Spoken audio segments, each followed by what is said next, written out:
एक महत्वाची बातमी आहे। नीट पेपर फुटी प्रकरणात पुण्यात युवक काँग्रेसनं मशाल मोर्चा काढलाय। काँग्रेस भवन ते बालगंधर्व चौकापर्यंत हा मोर्चा काढण्यात आलाय। या मोर्चामध्ये मोठ्या प्रमाणात कार्यकर्त्यांचा सहभाग असल्याचं देखील बघायला मिळालेलं आहे। पुण्यात काँग्रेस भवन ते बालगंधर्व चौक इथे हा मशाल मोर्चा जो आहे तो काढण्यात आलेला आहे। युवक काँग्रेसने हा मशाल मोर्चा काढलेला आहे। हे सर्व कार्यकर्ते आक्रमक झाले असल्याचं देखील आपल्याला बघायला मिळतंय आणि मोठ्या संख्येनं नागरिकांचा सहभाग यामध्ये बघायला मिळतोय।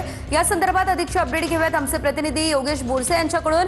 योगेश, आपण पाहतोय या ठिकाणी नीट पेपर फुटी प्रकरणी आता युवक काँग्रेस आक्रमक झाली आहे। काय नेमकं त्यांचं म्हणणं आहे, सविस्तर माहिती या संदर्भात?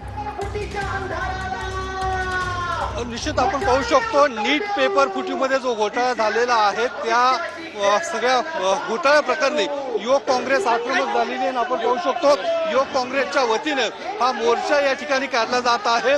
काँग्रेस भवन पासून या मशाल मोर्चाला सुरुवात झालेली आहे, ते बालगंधर्वपर्यंत हा मोर्चा सुरू झालेला आहे। आपण पाहू शकतो मोठ्या संख्येनं यामध्ये युवक सहभागी झालेले आहेत आणि या सगळ्या मोर्चाच्या माध्यमातून युवक काँग्रेसचं एकच म्हणणं आहे की धर्मेंद्र प्रधान जे केंद्रीय शिक्षण मंत्री आहेत त्यांनी राजीनामा दिला पाहिजे आणि याच राजीनाम्याच्या मागणीसाठी आपण पाहू शकतो युवक काँग्रेसचा हा भव्य असा मशाल मोर्चा आहे।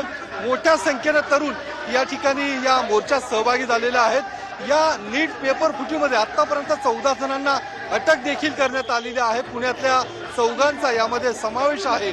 मात्र या सगळ्या प्रकरणी केंद्र सरकारकडून कारवाई होणं अपेक्षित आहे। केंद्रीय मंत्र्यांनी राजीनामा देण्याची गरज आहे अशा पद्धतीची अगदी योगेश, धन्यवाद तुम्ही दिलेल्या या सर्व सविस्तर अपडेट्ससाठी।